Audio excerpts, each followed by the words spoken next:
Welcome to the City of Long Beach Development Services Community Training. Thank you for staying with us if you were here for the first session, and thank you to those joining us now for our second session on methane gas mitigation, an overview of the requirements under recently enacted Long Beach Municipal Code 18.79. Here again is our main presenter, the city's Superintendent of Building and Safety, David Coran. Thank you, Rick, and thank you to our technology and innovation staff and also our communication staff to make this public presentation possible. We have an hour-and-a-half presentation on methane gas mitigation, the lately adopted ordinance Long Beach Municipal Code 1879 for you. This presentation is full of the videos, with pictures of the latest projects that we have experienced in Long Beach in order to make it exciting for you to sit and stay with us for an hour and a half. Before going further in detail, my name is David Coran. I'm Superintendent of Building and Safety, a building official for project in Long Beach. And also, whenever the development happens on private property is under my jurisdiction, so mitigation of the for methane gas conversation that we have with you relates to just work in private property and not public works or public property.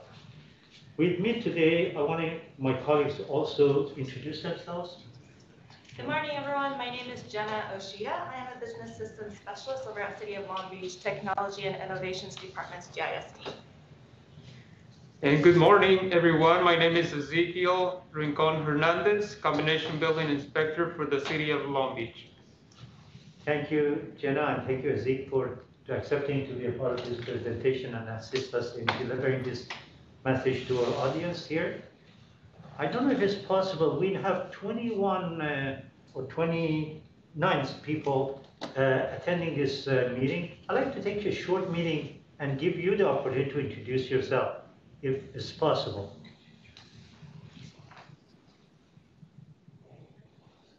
If you hear me, please activate your, or unmute yourself and introduce yourself. Well, I hope you can hear me. Bożena Jaworski, architect for RPP Architects, and I work on several properties in Signal Hill and some in Long Beach that are located on the oil fields. So methane is the first consideration, and I really appreciate your efforts to put together the oil wells and methane mitigation seminar. Thank you so much. You're welcome. Next. My name is Carlos Ovalle. I'm an architect here in Long Beach. I've worked in projects involving methane ever since the 1985 explosion over in oh my God, at the Ross store in gosh, I forget the neighborhood, but he's on 4th and Fairfax. That used to be my neighborhood, and I was there when that explosion happened. So ever since then, I've worked on projects involving the early stages of methane rules that were implemented by the city of LA in the old LA oil fields, and many more since then. Thank you. Next person.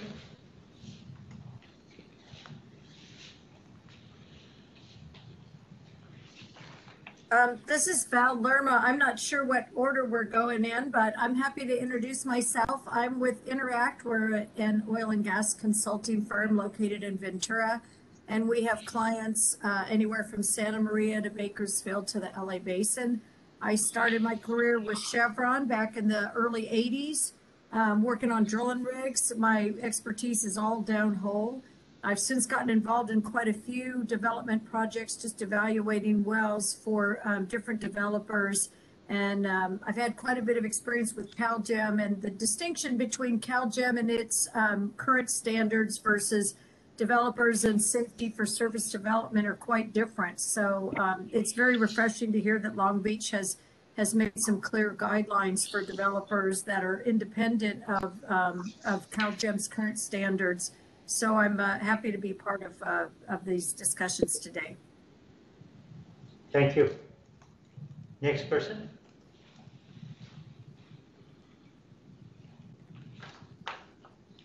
My name is You're Tom on mute. Walker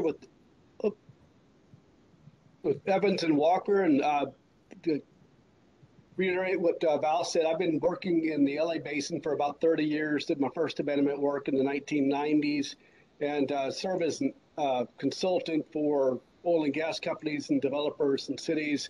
Do valuation work and a lot of downhole work, and thoroughly enjoyed the first half. I'm looking forward to additional information in the methane mitigation section.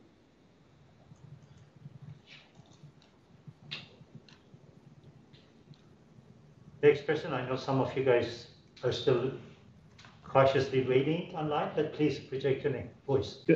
This is Kevin with Geokinetics. I've been working methane and vapor plans and mitigation since back when Playa Vista started, probably 20 plus years ago. So a lot of work in LA, a lot of work in Long Beach and Southern California. Thank you, Kevin. Yes, hello, this is Kevin Laney with Signal Hill Petroleum. I want to thank David and his team for the presentation today, and obviously the several years of hard work putting this together. We're pretty extensively involved in the development of oil field properties and have been, for the past 30 years. But anyways, thanks very much, David, and the team for finally making all this real.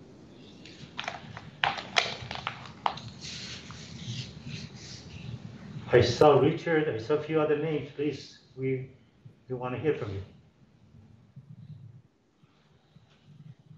Hi, good morning. This is Fabiana Arriaga. I'm with Geosyntec and have been working on the methane mitigation projects in this LA metro area for the past few years. Okay.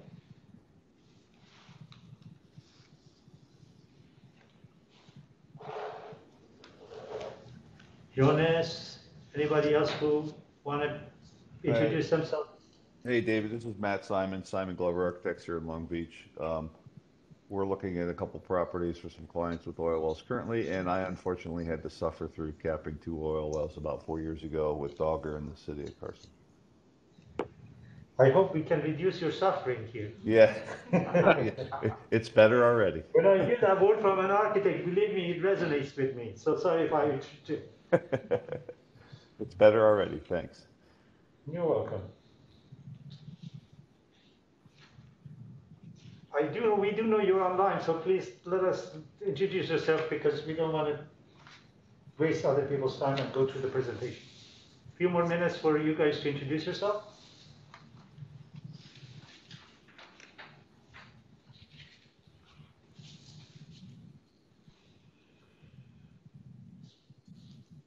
If no more taker here is, then this is where we go. All right, let's start with this presentation. As I said, it's going to be an hour and a half long, but looking at the clock, there is going to be plenty of time for any answering questions to answer. Please utilize our chat line to communicate, send your questions. And we have people here that they can help us with the chat. And if we can answer the questions during the chat, we will. Or otherwise, we leave them at the end to talk. The slide that you see in front of you is an introductory slide on what we're going to cover. Again, we're running a very parallel process with the methane gas mitigation. We're going to give you some introduction about gas mitigation, why it exists and what we deal with it. And Jenna is going to talk about it more extensively about the GIS layer and methane and how it came about. Methane gas mitigation, the process, the elements, the components of the methane gas mitigation will be discussed. And we will introduce these prescriptive standards that we have came up with the utilization or help of a consultant, Geosyntec, that's online today. The representatives are also listening to this. They were the consultant that they help us to develop prescriptive standards. We will explain how this all came about. We will get into the design levels that exist in methane. No two sites, when it comes to methane reading, will read the same way. So the crux of this whole concept is based on how much methane is detected on site, based on pressure and based on the volume of the methane. We will get into tables and discussions. And then we discussed about these prescriptive standards, the plan check reviews, what needs to be shown on a plan, what needs to be inspected in the field. And we really get into the passive and active systems. Based on the environment, based on the wind speed, based on location of building, based on the amount of methane, sometimes the methane can passively dissipate, and sometimes you need an active system to pull it out of the ground, pull it out of the areas, pull it out of the building. Methane, obviously an explosive gas, combustible gas, so very concerning to deal with. For those of you, most of you know, methane is the gas that we use sometimes, it's considered natural gas. It's the gas that we use at our homes. But the natural gas that we use at our homes comes through the pipes, comes to regulatory bodies, and systematically, safely get to our homes. But the wild methane gas that's outside, underground, not planned for, could cause a lot of problems, and has caused problems before. We all saw when City of LA streets were on fire, give and take 10 years ago, because of methane eruptions of the layers. Then we get into at the end, we get into the responsibilities and liabilities of and the paperwork that we go through. And then we open up to the question and answer section.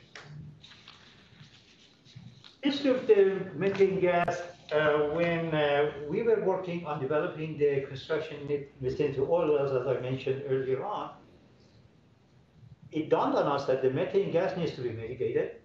It dawned on us that the City of Long Beach did not have any policies or ordinances, and we relied on other agencies like LA County or City of LA, more progressive cities that have experienced these things before.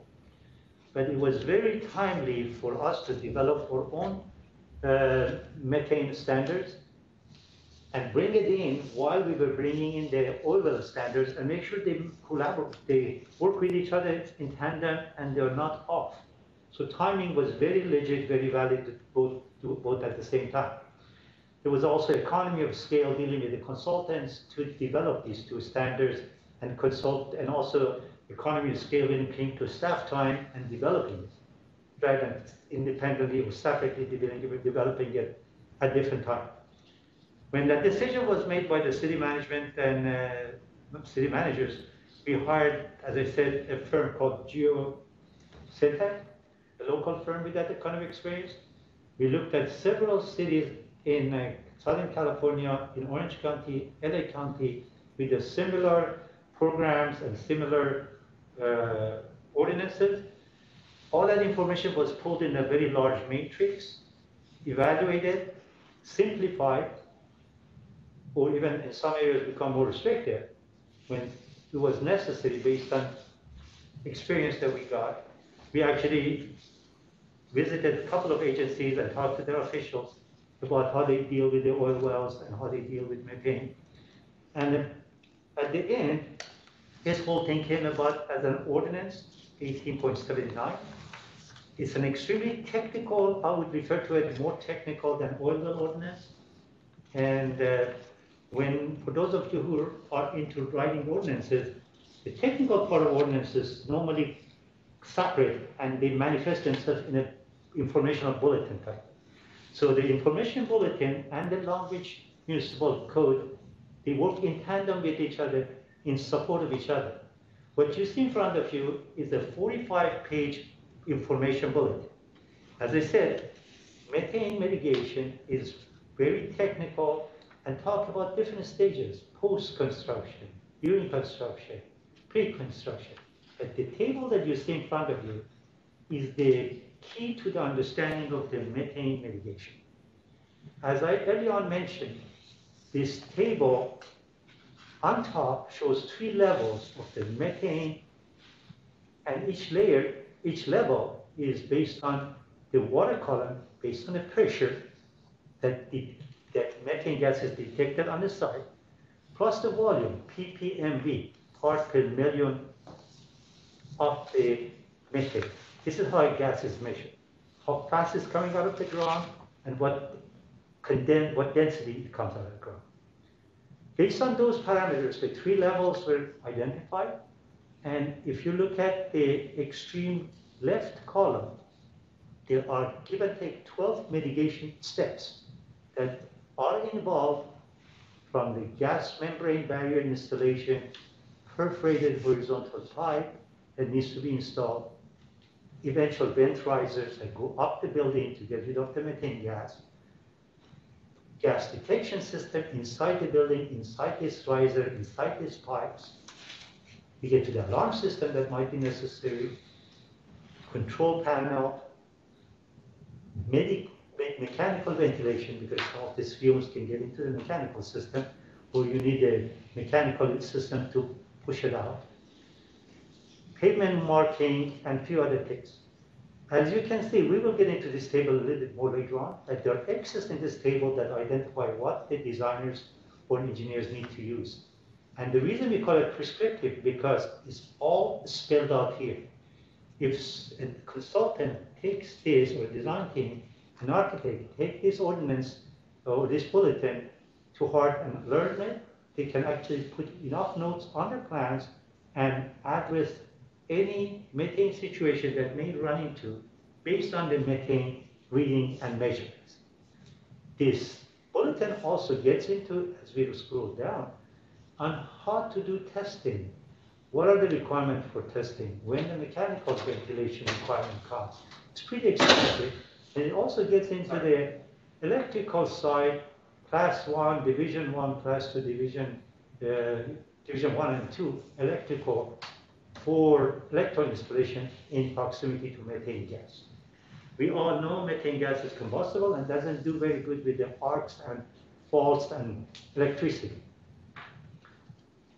Then we get into operation manual that needs to be delivered, and I'd like to emphasize here, later on in this presentation, I'm going to ask Jenna to go through this methane gas mitigation zone in detail. And as you can see, and as she will explain, is a good part of Long Beach now is considered in a pink zone, and that's the methane area.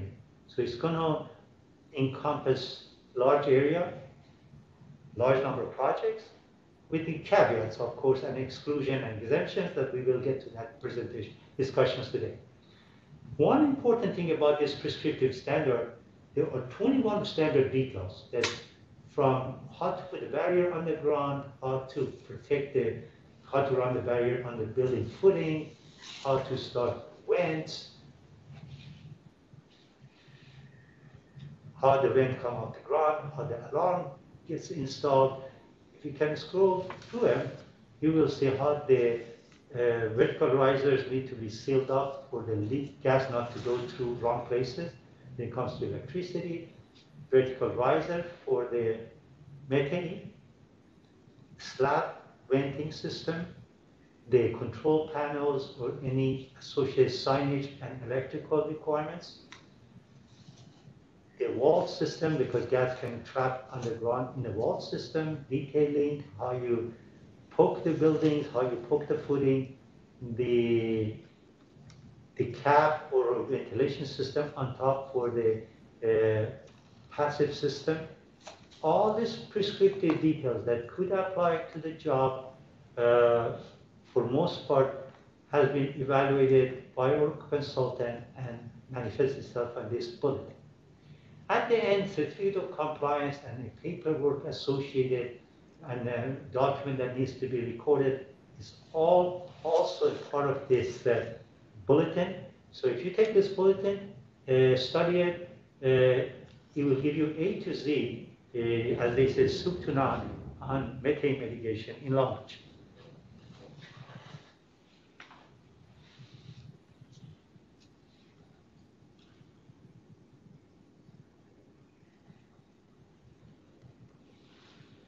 Very good.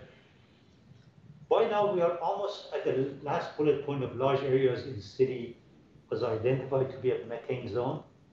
However, there are very large exemptions, so we don't jeopardize projects, small projects. The methane mitigation is basically geared towards large buildings, large projects. So anything with 50% of existing structure improvement does not get triggered. In other words, if you have a shopping center, if you have a hotel, if you have a residence, you want to make 50% improvement. Below 50% improvement, this ordinance does not apply, and you can proceed. But if you're doing brand new buildings, if you're doing substantial improvements in large enlargements, then the methane standards become applicable. Certain projects, like open parking structures, projects that they can ventilate themselves and fume doesn't get trapped, they're also excluded. But all this gets established with site testing. So if you have, let's say, a room, you want to do a 5,000 square foot home, and you do your testing, and testing shows no methane in your site, even though it's identified in our methane zone, you're excluded, but you need to substantiate and bring that document forward. Moving to the next slide. At this juncture, I'd like to leave it to Zeke to share with us some of his field experiences with methane mitigation. Thank you, David. So this two pictures show the basics of the membrane. What we're seeing as the dark area. Excuse us for having some audio difficulties right now. Okay, so thank you for your patience and understanding. So this project, I just like to show you how the methane membrane looks like, and that is the black area, black dark area, and right after the spray applied asphalt membrane is tested, smoke tested, it must be protected. So in this picture, I'm showing the membrane, asphalt membrane, and also the protection layer, which is a whitish layer. Now, the designer plays a role in what type of system it's more appropriate for the project. So the protection cover may be a different materials. It happens to be it's kind of a tarp looking material when you see it, and it'll protect the membrane again from any punctures from sharp objects or walking on it, and after the membrane is protected, it should be ready for rebar. But I'd like to show you also on the picture on the right where the metal structure is at. It shows another type of material that is protecting it. It looks like the T40 or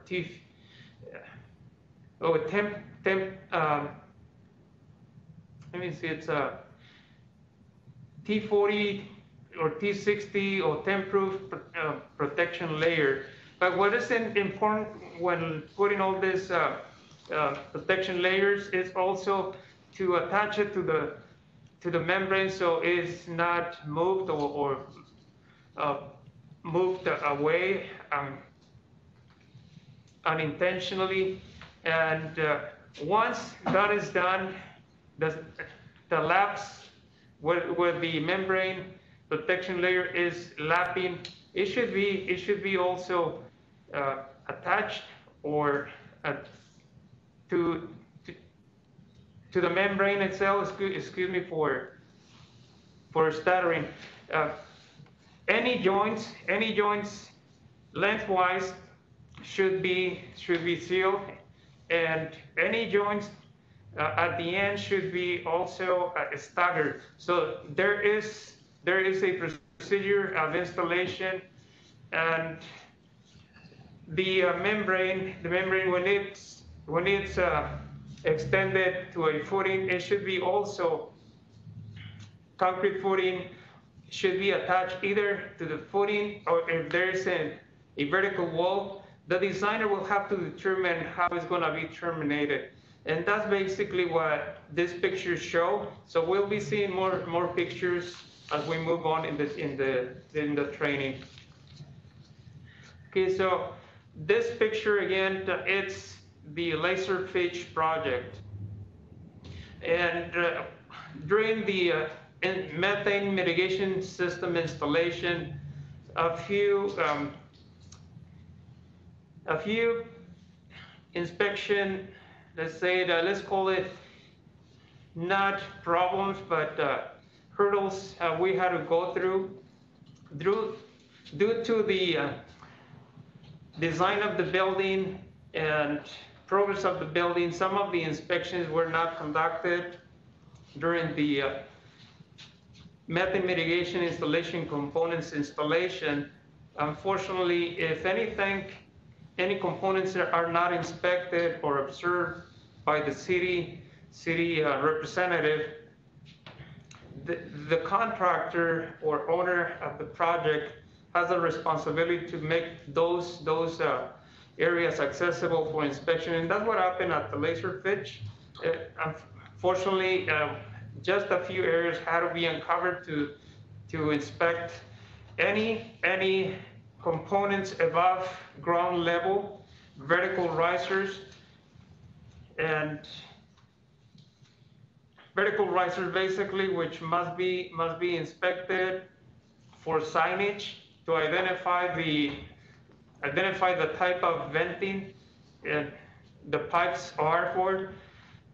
So the signage had to be inspected, also the anchorage to the building on vertical position or horizontal position and terminated outside of the building. And we are seeing at the back of the building, there's another open garage parking structure that did not require per city ordinance does not require the methane mitigation system. However, the owner decided to install it for some reason, and we are pleased with that. So both of those structures are sitting on a methane mitigation barrier. From here, David, I'd like to move to the next slide and Thank you, take it from here. You're welcome. Methane zone mitigation that very shortly Jenna will go through in details and show you the actual maps. Think about, based on identifying several areas that are highlighted as a bullet point here. The city considers all areas overlaying petroleum-bearing formations and within the limits of the reservoir boundaries that existed on CalGEM maps. That information was brought in. We looked at proposed development of structures within 300 feet of any active well and any 100 feet of an idle wells. That information was brought in. Next slide. We also looked at proximity of the landfills, a couple of landfills in Long Beach. Anything within 1,000 feet of landfills, because landfills also create methane or produce methane. So that those zones were all depicted on GIS system and they were mapped. We also looked at the coastal zone projects and properties that will be in coastal zone. They still have to go to the coastal zone requirements and review. And those are not excluded. When a whole map came about, then the development coordinator, which happens to be, again, my office, has also an ability to select another area that we may find out in future that produces methane.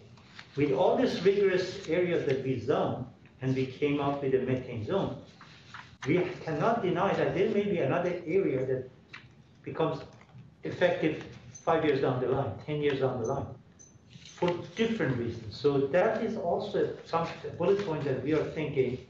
And with all that in mind, when we go to the next slide, I'd like Jenna to take it from here and show us your hard labor work. Thank you, David. All right, so if you could go back to the PowerPoint, please. So I'll be going over the web application where you can search for a location to see if it's within the methane gas mitigation zone or outside of it. As you can see, this is the link to the web application. You can also find the same link within the bulletin. For those of you who are here in the first session, this is the same link to the application that I just went over. And for those of you who missed the first session, I'll also show you how you can access the web application through the city's website. So could you please go to the city website? Thank you. The city website is www.longbeach.gov. When you're in the home page, on the right side, there's different tabs. Third from the bottom, you want to click on the planning and building. What it'll do is it'll direct you to the development services page. At the top right, there's the maps section. Hover over the maps, and you'll find the methane gas zone GIS map. Once you click on it, what it'll do is it'll open up a new tab, and it'll direct you to the web application. The first thing that you're going to be seeing is the disclaimer. The disclaimer is regarding about the data that is being used within the application and also the terms and conditions. So you'll need to read the disclaimer, click on I agree to the above terms and condition, and press OK. Once you do that, you have access to the app. The majority of the screen is the interactive map. On the left panel, there's different widgets which will help you understand what these layers of symbology means, and also search functionality as well too, where you can search for a location that you're interested in. Top left, this is the Methane Gas Mitigation and Oil Well app, the title. Top right, this is the link where once you click on it, it'll open up a new tab and direct you to the schedule building inspection page. Going back to the application, I'm going to start off with help you understand how to navigate around the interactive map. Top left, this is the plus sign where once you click on it, you zoom in the map. Opposite to that minus sign, you zoom out. If you want to pan around, just click and drag around the map. You can actually do the same thing with your mouse scroll as well too. So hover over the location that you want to zoom in and scroll in to zoom in, scroll out to zoom out. If you want to go to the default extent of when the application opened, you'll want to click on this home button, the default extent, and it'll go right back to the whole city boundary. This button is my location. If you have your GPS enabled on your device, what it'll do is it'll zoom you right to your location on the map. So again, plus to zoom in, minus to zoom out. And if you want to go to the default extent, just click on the home button. On the left panel, the default widget that's turned on is check locations. This is where you can search for a location. So what I'm going to do is I'm going to put in an address, 411 West Ocean. You can click enter or search. And, oh, there's connection issues.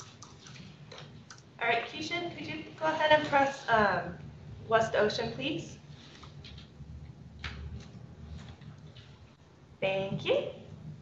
And then I'm going to click search. And what it will do is it'll zoom in right to the address, and it will also select the parcel that it intersects with the address. On the left side, you'll also see additional information regarding the parcel, and you can actually see the same information if you click on it as well too. This URL, more info, once you click on it, what it'll do is it'll open up a new tab. It'll direct you to the LA County's Assessor portal page so you can see additional information regarding the parcel. I'm going to exit out of here, and going back to clear selection, all you have to do is click on the X to clear search. This button is very similar to the My Location that I just talked about. It'll zoom you right to your location on the map. You can also click on this set location, click on a point on the map, and it'll show you the address and also the parcel that gets selected and the additional information. Other than address, you can actually search by APN as well too. So if you know the parcel's APN, go ahead and type it into the search. If it's in the Long Beach database, it'll also show up within the dropdown, so you can actually just click on it. It'll zoom you right to the parcel and select the feature just like the address. And lastly, you can also search by coordinates. So let's see if my keyboard works. Oh, it does. So let me type in the XY coordinate.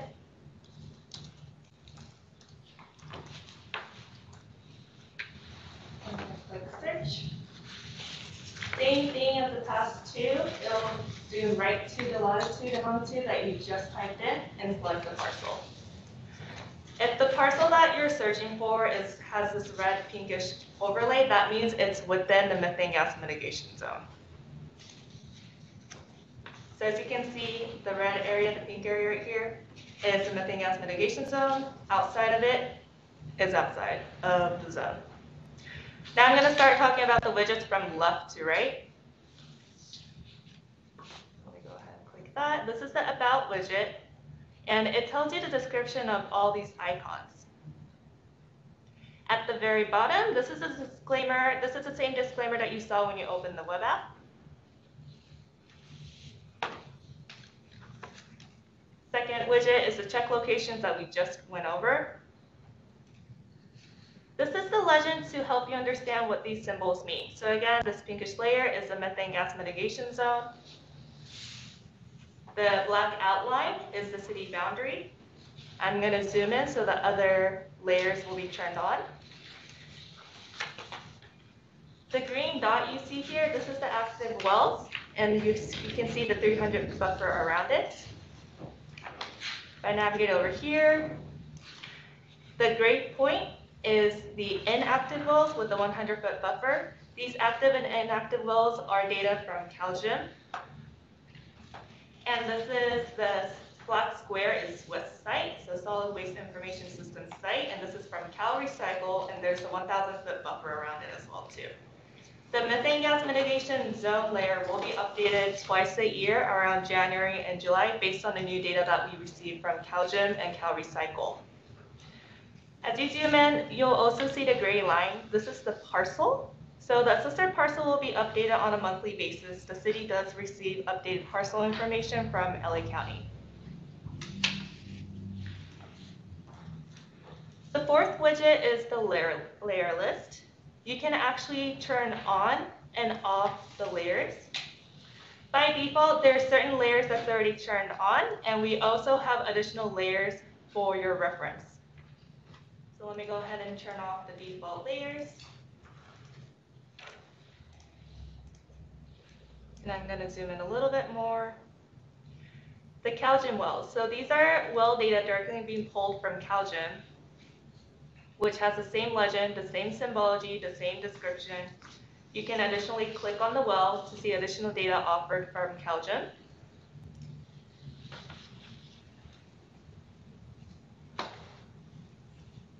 And we also have oil area, oil sub area. This is a layer used internally for the city staff, but we also have it available for your reference if you'd like to use it. And additionally, we have the Atlas map tiles as well too that the city uses.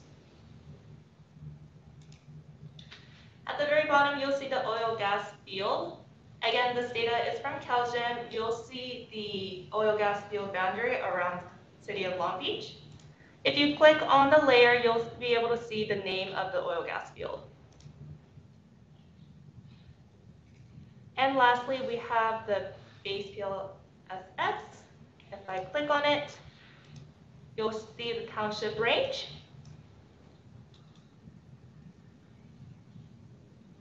And you'll also see the section as well too if you want to use it as a reference. So for the layer list, you have control over what layers that you want to make it visible on the map and which layers that you want to turn off. And I'm going to zoom into a little area again. Lastly, we have the base map gallery where you can actually change the background of the map. You can change it to the dark gray canvas. You can change it to imagery. And if you like the default background that we have, just scroll all the way to the bottom and click on the web map right here on the topographic. And you're back at the default. So that was a quick overview and going over the functionality of the well application. So we're going to go back to the PowerPoint and we're going to transition back to David where he will be talking about more about the next slide. Thank you, Jenna. The utilization of the methane gas mitigation map and GIS system was an innovative way for us to deal with the information. And I want to mention one more thing. The fact that we combined the two ordinances timing and we brought the oil well and methane ordinances and bulletins together also assisted us in determining why the GIS layers have to be combined in one layer. We noticed this GIS layer is, we call it Methane Gas Mediation and also oil well, because it contains both sets of information. It's a very, very valid document to use for especially architect developers, prospective property owners to investigate and get the information they need related to both topics. Now, moving to the next slide, we're going to get on the technical side of our presentation, but intentionally we're going to utilize a very simple language to explain all these things you need. But if I'm a designer or an engineer looking at the site and I want to see what the city is providing me as a part of the prescription, as a part of prescriptive method that I can put to the job and save a lot of money, this is what I do. This is what I need to understand. All information you need about the gas membrane that Zeke was explaining or talking to us, and also you're going to see on some more videos from us coming up. It's all in there. The thickness, the material, where it has to be laid, how it needs to be installed, the gravel below, sand above, all that sandwich, all that structure that you need to protect the pipes are there. Underneath that system, obviously we run the horizontal pipes, which are perforated. And you all know when it's a perforated pipe underground, it can get full of water. So you got full of water in the perforated pipes, plus potential some methane, all mixed in there. But it's all allowed, as long as the wind goes up and the gas will find its way to get out of the pipe that could have water in it. But that's all actually accepted. That is called sub-slab ventilation. Then we get above slab ventilation, the pipes and controls and measurement devices that go to the pipes as we measure how much gas or methane is being emitted. Then we talk about shutter valves for sampling ports that will get installed in the vertical risers.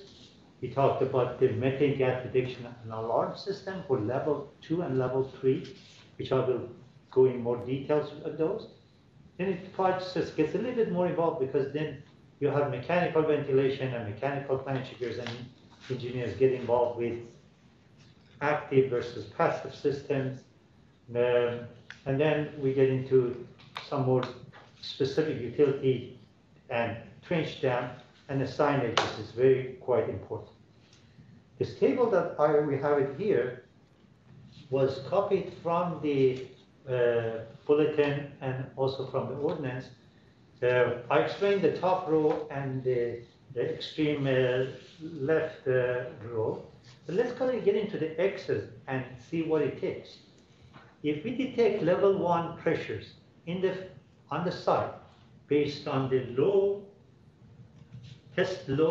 probe testing and a deep probe testing, all we need is a metal barrier and the pipes and some signage and some trench dam details.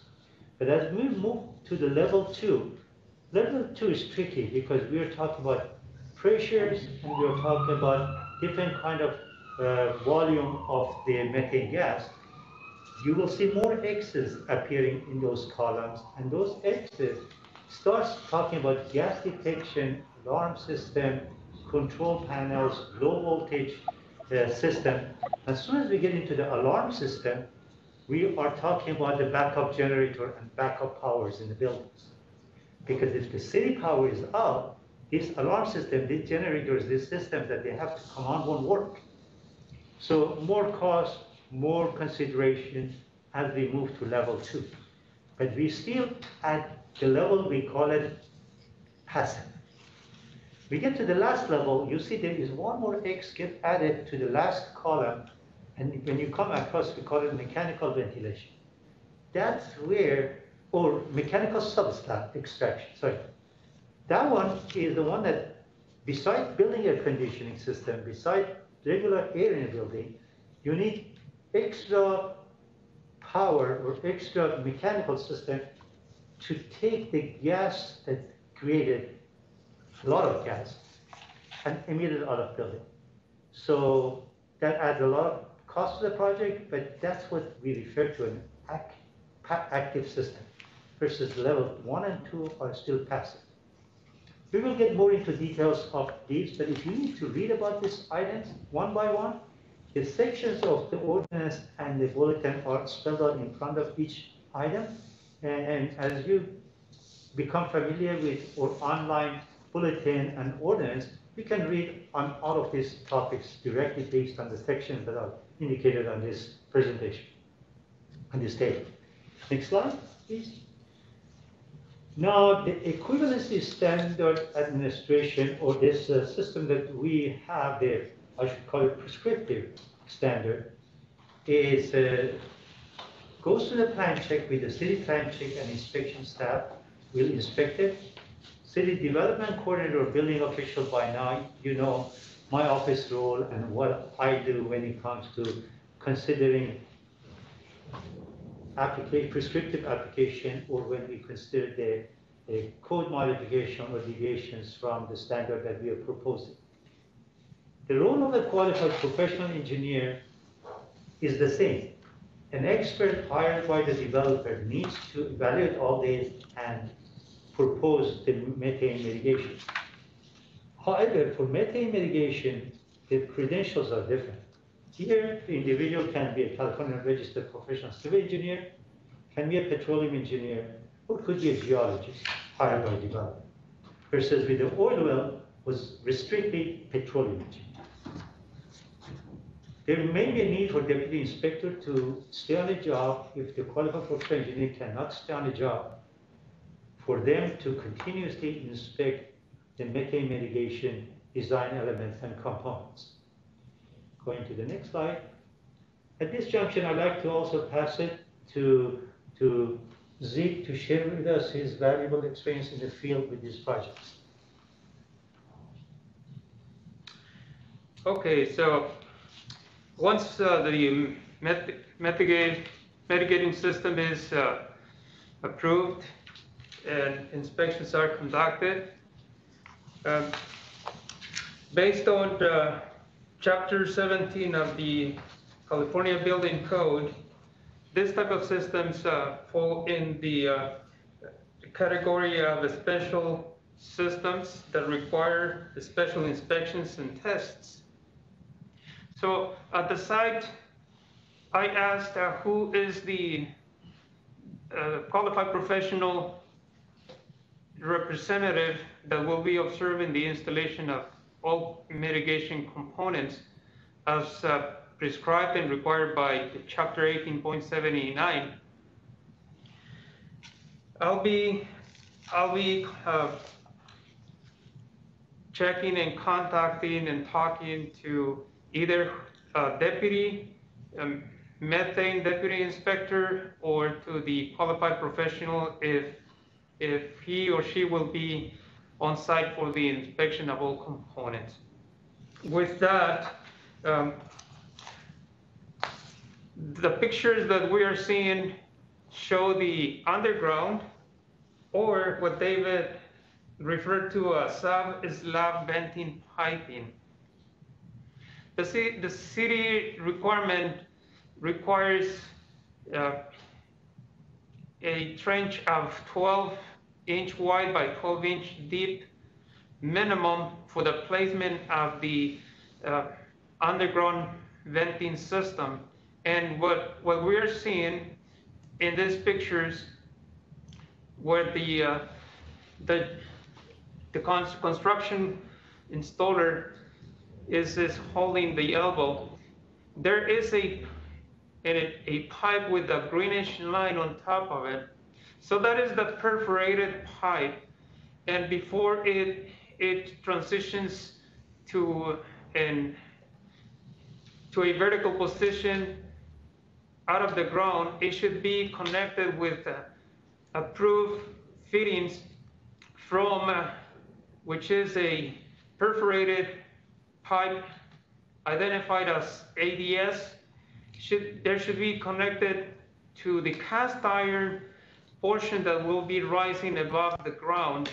And those connections should be observed by the deputy inspector as well as by the city inspector to make sure that the fittings and piping complies with the design by the qualified professional. And I like just to point out the elbows assembly. Is normally to see that the elbows don't take off on a 90-degree angle. Usually it is designed as for 45-degree elbows, and from the elbow that is above grading or above the concrete slab, the vertical riser will take off all the way up to its termination.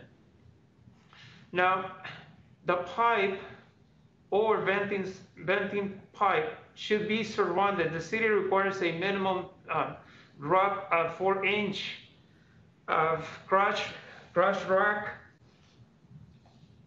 in order to mitigate or for proper transmission of the gases into the pipe and to travel all the way up to the termination of it. Now, the black material that we're seeing is a drainage fabric that will be also dropping up after the crush rack surrounds the pipe. At this point, we're ready to install either a protection layer of 2-inch sand layer, or it could be also for some projects, if designed by the qualified professional, a layer of same type of rock, 3/4 inch crushed rock. Okay, now I'd like to move from here to the next slide, please. Okay, now this side is showing a few items or components of the methane mitigation system. I'd like to start with describing the portion of the picture on the left, where the rebars are sticking up or stubbing out with those protection caps. Methane mitigation membranes may be manufactured by different fabricators or manufacturers, and each manufacturer dictates or provides the installation instructions. Not all of them use the same type of materials or combined materials, so at the inspection phase, general notes on the plans, on the methane mitigation plans, will specify what is designed for that type of a structure, and the inspector will follow those general notes as well as any details. What is common to see when the membrane, which is the spray applied membrane, what is common to see is the material which is a liquid asphalt. A liquid asphalt that must be sprayed considering temperature, considering also the materials, the pressure on the materials is sprayed on. If the temperature does not allowed, the manufacturer should be contacted. And what I'd like to mention about this project is that they are spraying liquid boot. Liquid boot is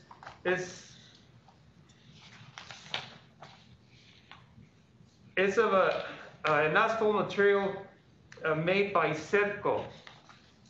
There is another company, Fremco, which manufactures a similar type of material, asphalt. They call it tough and dry. Okay, so now determining which material and what specifications the manufacturer requires for the installation, that's what at the field I check. They have the proper materials, and in the picture where the metal structure is behind the column on the right, there are some green barrels. So those barrels identify the type of material, and for liquid boot, there should be two type of components: component A, component B. When mixing together,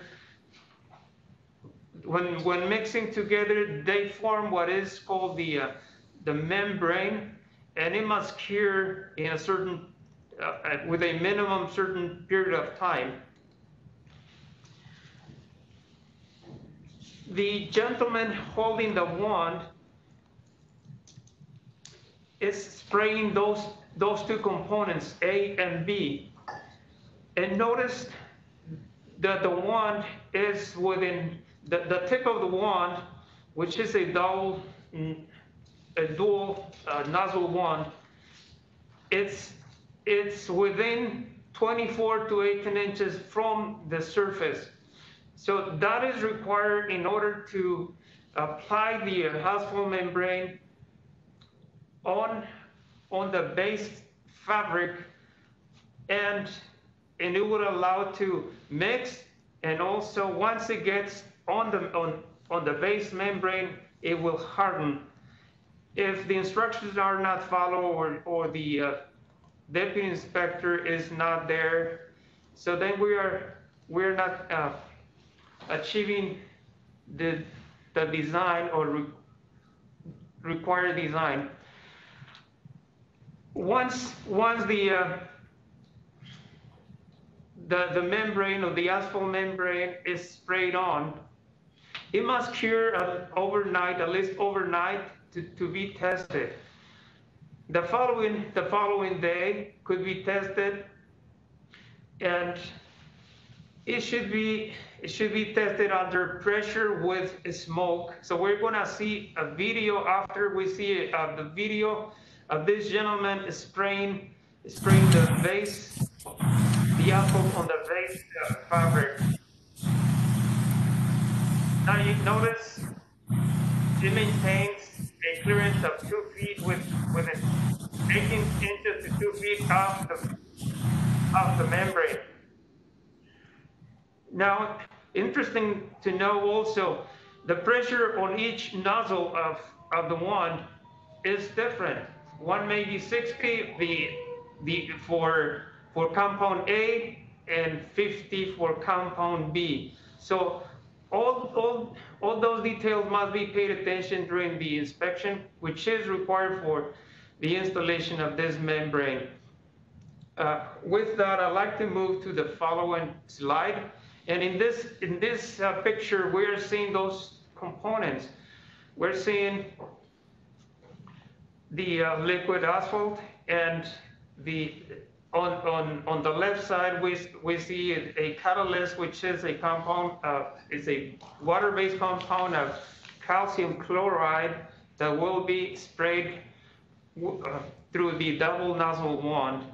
And again, temperature should be considered. Now, there are different types of asphalt membranes. Liquid boot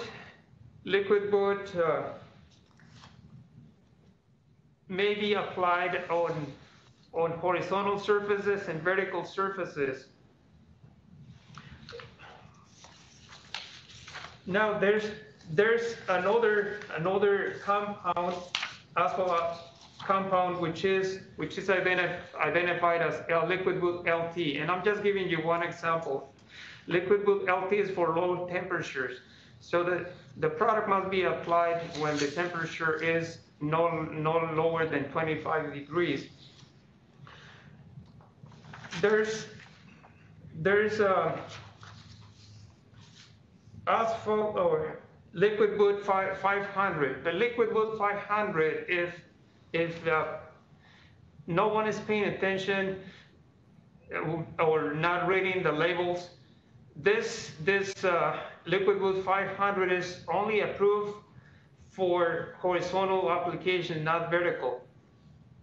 So that's what basically I go through during the application of the asphalt on the membrane.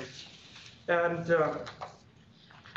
after the membrane is cured, a request for a smoke test shall be requested to the city. And I'd like to move to the next slide. Okay. During the inspection of the smoke test or observation of the smoke test, the inspector will also verify that or will ask if the deputy inspector is on site, since the city inspector or representative is just there to observe the performance of this test. Who is responsible for approving the installation and the smoke test inspection falls under the authority of the qualified professional. So the qualified professional, if there, will make the observation. If not, the deputy inspector. And we're going to play a small video just to show how this blower is inserting air under the membrane.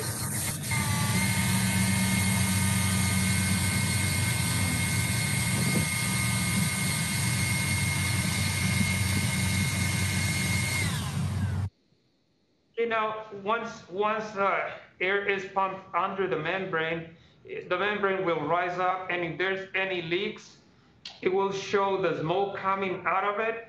And at that point, the asphalt applicator or liquid wood applicator or membrane applicator will go and patch it. And if it's done within the same day, the inspection, it's okay to pass. We don't have to wait for the following day to cure as per the manufacturer authorization. Now, after the smoke test is performed, the contractor is allowed to install the rebar, but prior to the installation of the rebar, if there's any rebar, the membrane must be protected, and that's why the picture on the right shows 3 different layers. Again, the design will dictate what kind of protection layer the designer prefers for this system. I like to direct your attention to the greenish area. That greenish area, it's a highly density polyethylene or polypropylene layer. Initially, for this project, that was the base material where the asphalt, liquid asphalt or methane membrane was sprayed on. Now the picture with the dark color, that shows the membrane. So after spraying the membrane and acquiring a 60 mil thickness and passing the smoke test, it gets protected. It gets protected either with a 2-inch layer of sand or any other material.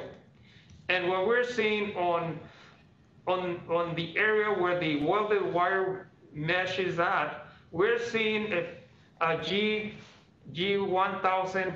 It's a fabric that will protect the membrane from any punctures or from any damage. And at that point, the area is ready for concrete rebar or for any other type of reinforcing material.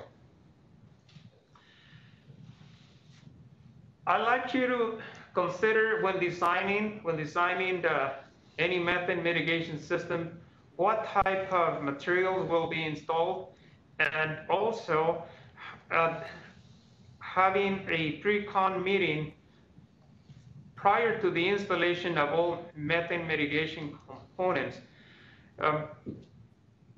Before the final inspection is conducted, the qualified professional will have to certify the installation of all the components. So understanding that the deputy inspector, city inspector, or this qualified professional will be observing the installation of all those components, prepare us for submitting all documentation and inspecting all components in a timely manner. Can we move to the next slide? You know, there are some fittings or any other components that may be interacting with a methane membrane. And for this, I'm gonna have David explain what takes place at this site. Thank you, Zeke. Going back to the previous slide, I wanted to mention one more thing before we move to this slide. The methane mitigation plans can be submitted to City of Long Beach in conjunction with the grading plan. Another thing that we have done to make life simple in Long Beach is when a precise grading plan comes in, right before precise grading or in conjunction with a precise grading, the methane membranes can go in. So rather than separate submittal to the city, they can combine the developers and architect engineers can develop plans and submit at the same time, because our grading plan check engineers will check all these details. That's what it means. Moving to the next slide, in conjunction with methane, as we said, methane is a sort of an explosive and combustible gas.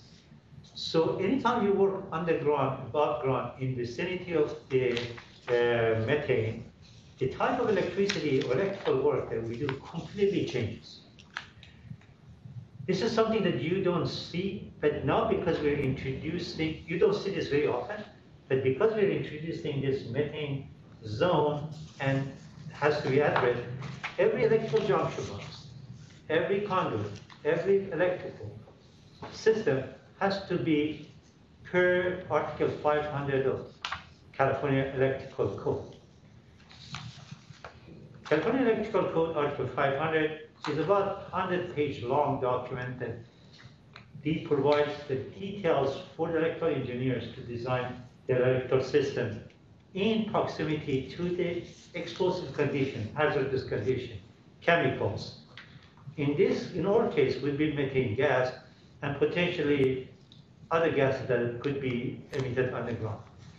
But the picture on the right shows a detail for junction box that needs to be installed on top of the methane barrier without poking the methane barrier, without making any holes.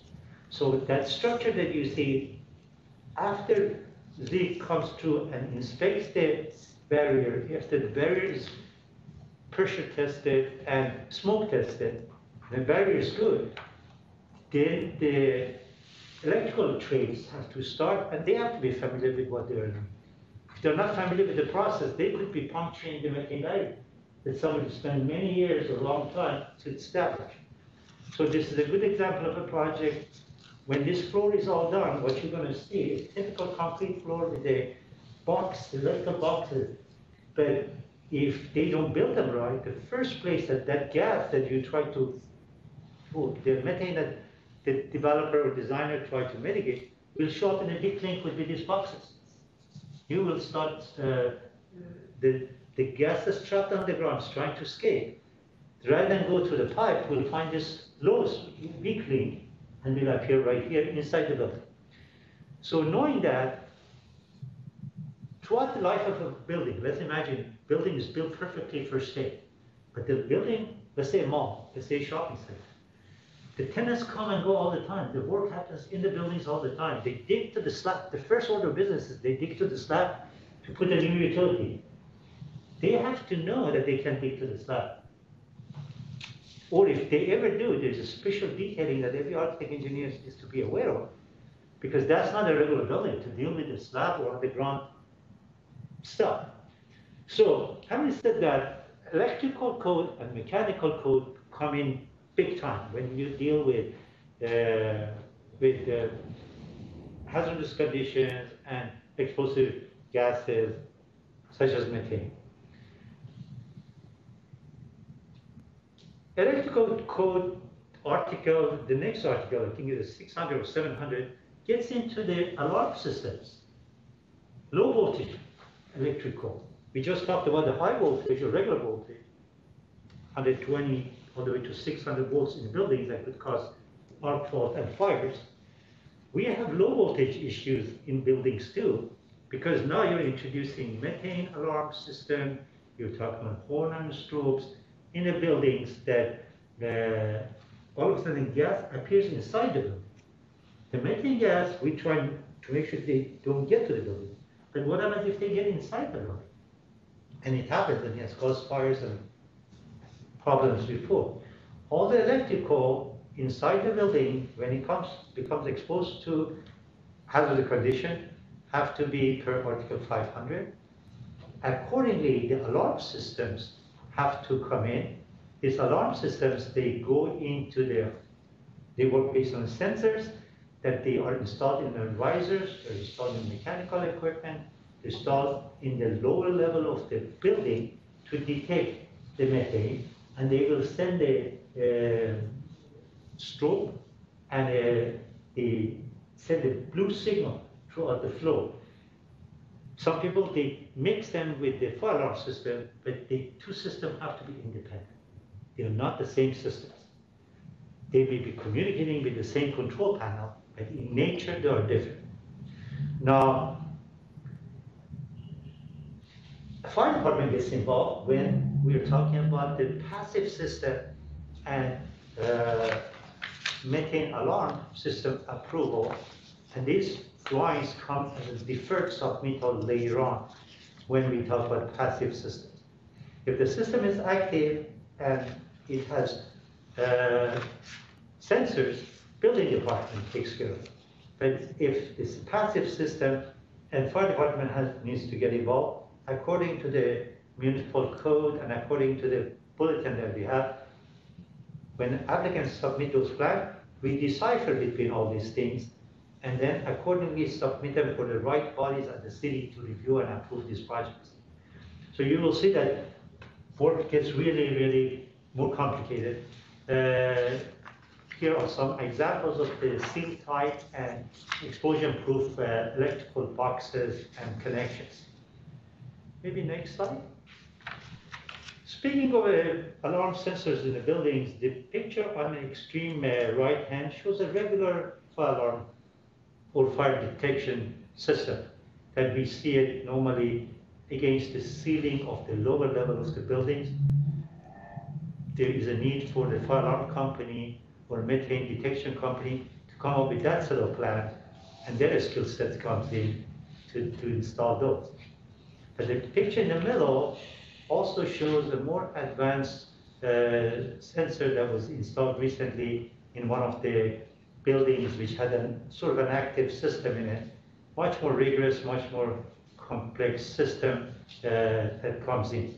But these sensors basically come in when we talk about level 2 and 3 of the fire alarm. If we go to the next picture, or next slide, this is an active and passive system. The active system has got motors on top and sometimes on the lower level of the building to help exhaust the gases that could be trapped in the pipes. The picture in the middle is a passive system that relies on the ambient temperature and ambient air to get rid of the smoke. You may find both of them in one building. I'd like Zeke for you to go through your experience with these systems in recent project that we went through. Yes, David, thank you. This installation shows, this building shows two components. It is the same building, and those two pictures are taken from same area, but it's showing two different types of systems. The venting system, which is the middle picture on the left, it's a passive system.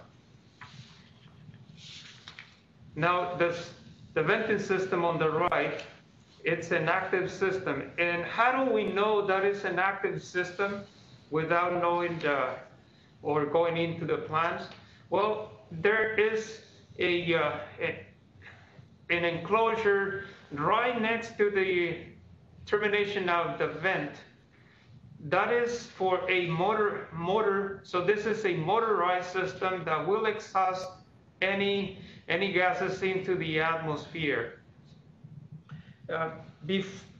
Before the motor is installed, an air test of the entire vent riser is performed, and that is prescribed or directed in the information bulletin and chapter 18.78.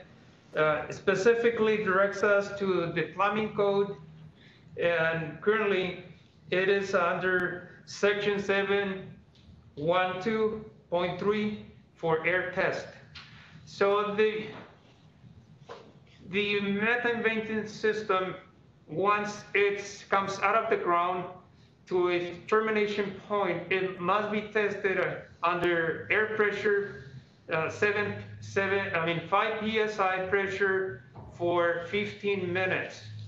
So if it holds pressure, the system passes the inspection. Now it's important also to secure the venting system to the structure to comply with the city requirement, and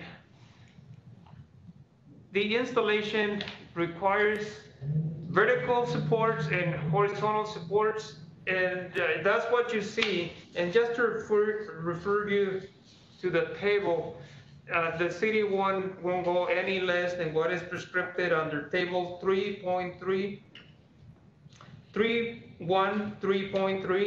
of the California Plumbing Code. So after the testing and also checking that the termination of the vents are at least 10 feet away from any electrical equipment, air intakes, or any openings to the building, the inspection is approved.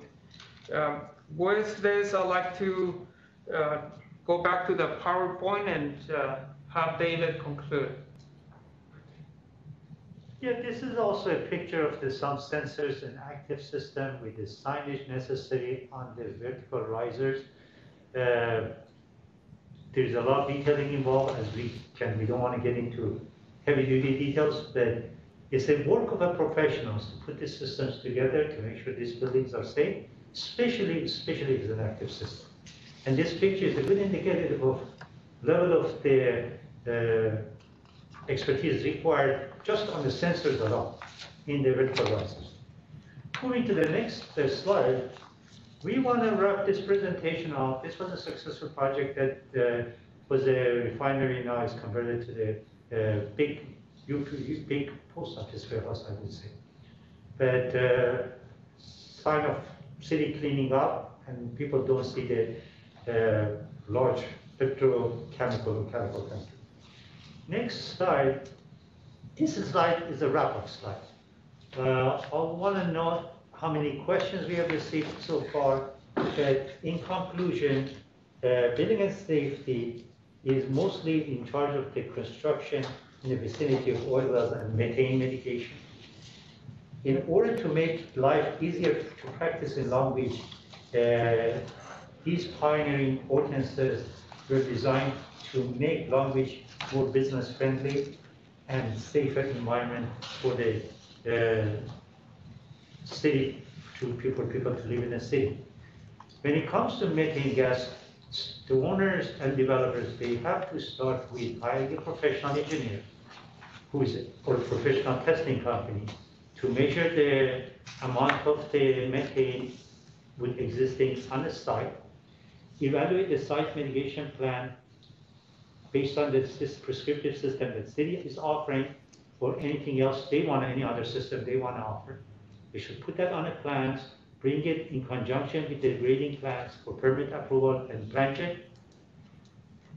After the permit is issued, after the project is ready to go to construction, as Zeke said, there will be a pre-construction meeting, there will be inspection on the membrane installer.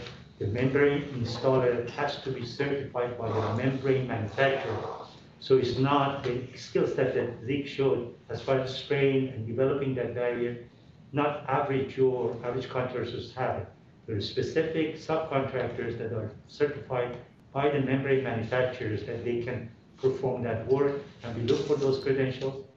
Then city inspectors will observe smoke testing, so that has to be coordinated. So for us to be present there, so don't go smoke test your membrane barrier if our inspectors are not on the site.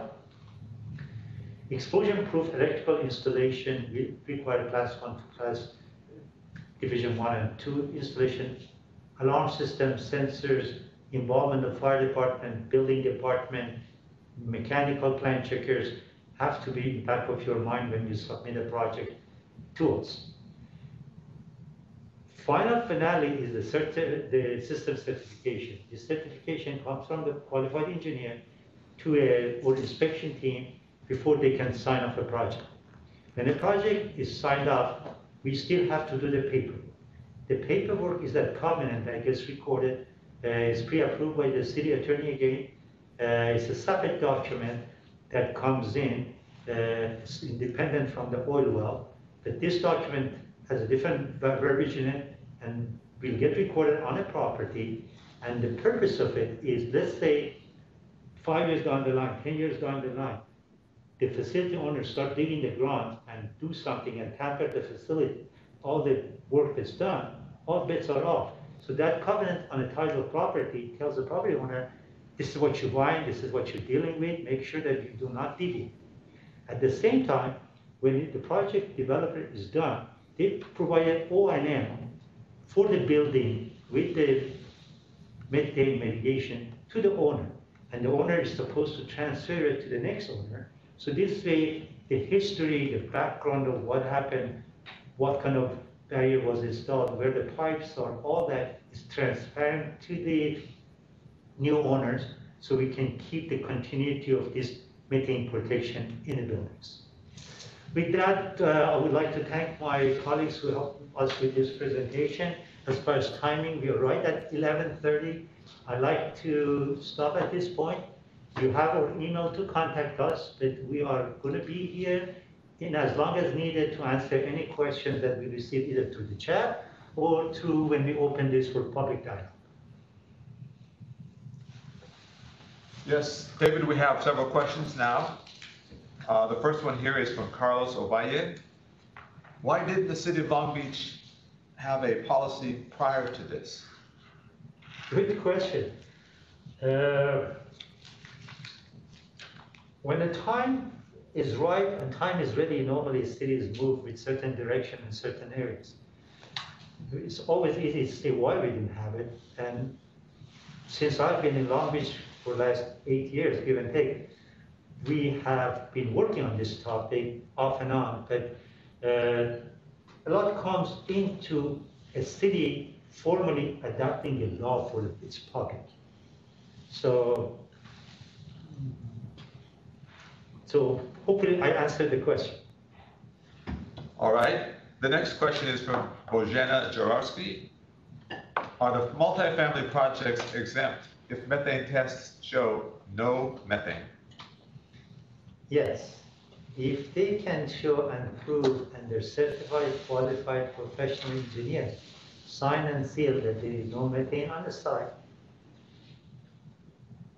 they can design the project with no methane mitigation. All right. Next question is from Val Lerma. Is the requirement for methane mitigation independent of the well's compliance with current CalGEM abandonment standards? Very good question. Extremely good question. The way the city perceives these two ordinances are independent of each other. That's why we have two ordinances, two different numbers, two bulletins. The developer has to comply with both, but one does not override the other. For instance, the covenant on one ordinance is completely different than the covenant on the other ordinance. The detailing of the projects are also different. The pipes that they take care of the oil wells gas are different set of pipes underground than the pipes that take care of methane. These are not combined systems. From an engineer standpoint, you know how engineers think. We decipher, we separate, and we address each issue at a time. So to answer Val's question, which is a very legit question, and I'm glad it's coming up at this end, these are separately inspected, separately reviewed, separate systems. Okay, maybe you can comment. Val has an additional comment. It seems only dependent on the construction's proximity to methane zones, idle wells, hydrocarbon zones, and whether any of the three exemptions apply. They are interrelated, Val, you're absolutely correct. But we can have a situation in Long Beach that there's a methane and there's no oil because of proximity to landfills. And vice versa, we can have a situation that there's no methane, but there's oil wells around. But then the testing proves certain things. So when we bring these projects in, we have to really, really utilize peer review when it comes to the oil wells. And if there's no oil well, our staff will have to deal with this and figure out what scenario this application falls into, so for us to be able to properly address. You ask a very good, very technical question, but we see each well like its own character, with its own, or each site, its own characteristics. And sometimes they overlap the ordinances, and sometimes they're independent. And one more follow-up question from Val. What is the significance of the buffer radius around each well on the GIS map? It varies with well type, active, idle, etc. You want to take that one, Jenna? Sure. So the active well, it has a 300-foot buffer, and inactive wells have 100-foot buffer, and then for the landfill, which is Swiss Spice, it has 1,000-foot buffer as well too. And any wells that are, or any area that is within the oil gas field that I showed you from CalGEM is also within the Methane Gas Mediation zone. Is there additional information that you wanted to? Yeah, I will try. We also had to be reasonable and take the best recommendations that came from our consultants. According to the other cities and other agencies that they have developed their own methane zone, those numbers came about based on the research that we did. Obviously, the inactive well is more potential for methane, so we put a 300-foot circle around it. Idle well, or previously abandoned well, we put a 100-foot circle around it, just to get a starting point. But when you overlap all these circles, you will see that all of a sudden a whole zone became pink. And that's almost 40% of the city. So we were trying to be as conservative as it can be, but not over the top. So for instance, I work closely with Jenna to make sure properties that there's a sliver of the zone on them, we excluded those. Because it doesn't make sense if there is a 5% of a property fell into that circle. that things. So we have to do some give and take to come up with a logical boundary for the methane zone. I hope between two of us we answered your question. We have a follow-up. Jenna, could you repeat the information about the buffer zones? Like the footage? Sure. Yeah, footage. So the active will be 300 foot, inactive is 100, and for the suicide, which is the landfill, is 1,000 foot. We also considered the layers or areas that CalGEM identified, which we call them a hydrocarbon zone. So that was also superimposed on what Jenna just said. Maybe if I can add one more thing to that. And, Cheers. Yes, sir. The buffer requirement also are attempting to balance requirements from other stakeholders or other agencies. For example, in the active well scenario, we're also trying to accommodate requirements from the fire departments and their procedures for dealing with these type of wells. Others agency also include like requirements for methane areas from near other sources such as landfills. There is that buffer required by Cal Recycle for those type of facilities. So that's why you see that variable degree of buffers, and the city made significant attempts to try and make this as practical as possible while maintaining safety requirements from the various stakeholders that have interest in this type of developments. Thank you for clarification, Jonas. We have a follow-up question from Bojana Jaworski. Do all methane level classes have to comply with electrical hazardous classification? Based on the table that we showed, if you're in level 1, regular electrical work. But if you are in level 2 and 3, then you have to use the Article 500 of the California Electrical Code. So level 1, no. Level 2 and 3, yes. Yes, sir. Hi, I'd like to add that if any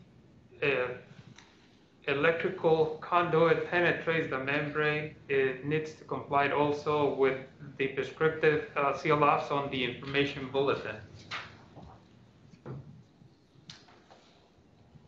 This next question from Dave Shukla is to everyone, to all three. Could you please describe how the recent announcement by Governor Newsom of a 3,200-foot setbacks from oil gas operations may change the GIS data layers, including the wells active, cap layers, as well as data from pipeline routes, interconnection points, and sites of maintenance operations where venting or flaring of methane gas occurs? Let me take what I know about that one. We just heard about that proposed rule. It's a proposal at this time, so it's nothing finalized yet by the state. And that regulation will be enforced by a state, not by the city. So at this time, what we have written for city ordinance of policy will not be impacted because the proposed law, when it becomes a law in 2023, will be enforceable by the state agency CalGEM, not City of Long Beach. So we are looking into it at this time on what comes up finally as a state law, and if all ordinances or all bulletins have to be upgraded, we will upgrade. But you're right, state is becoming more conservative on construction near oil wells. They're still providing means of providing special sensors to mitigate that requirement. That means more complexity to the jobs and more sensors and more separation distance from the active wells. That's, unless you guys want to share something from your background. Yeah, but this is something that we just learned from the city manager's office as late as last Friday. A follow-up from Carlos Ovalle on Dave Shucklow's question. How many wells are impacted by Governor Newsom's announcement? I don't want to go on the record, and we don't know. To be honest, as much as we can. Yeah, that's a kind of really fresh out of a press type of question, and we are not ready to answer that question. We have not done our homework.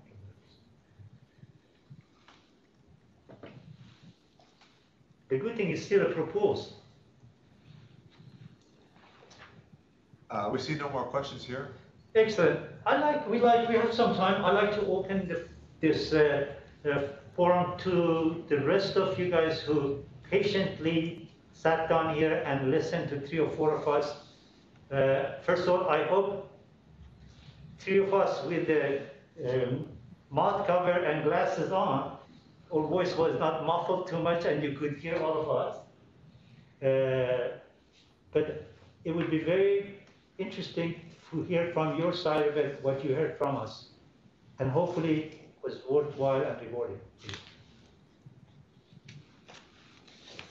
Anybody want to give us some input? We appreciate it.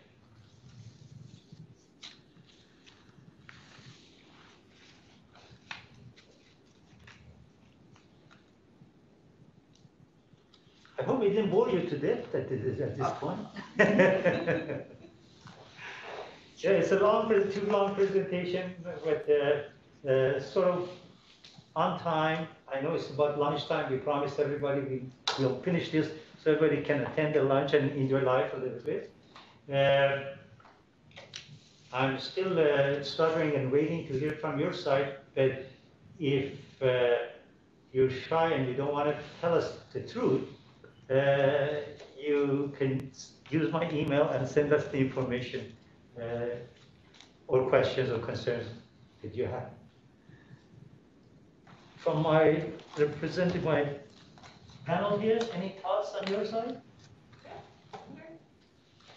Well, I just want to thank everyone that is in the audience for patiently going through this highlights of this just approved ordinance. And if any questions, David will probably be sending them to me, and I'll reply in a timely manner. And hopefully, if I can make a difference also during the inspections in the field. Jenna, your last departing words? Yeah, so thank you for joining. I hope you had a better understanding about the applications. Like Nick said, if you have any questions regarding on the GIS side, please email David, and I'm sure I'll get the question from him as well. Yes, both of these individuals have been great comrades to get us to this point, and I have no doubt that I will rely on you guys and send the questions. Well, we are done at the end of this presentation, and I think we wish you a good day.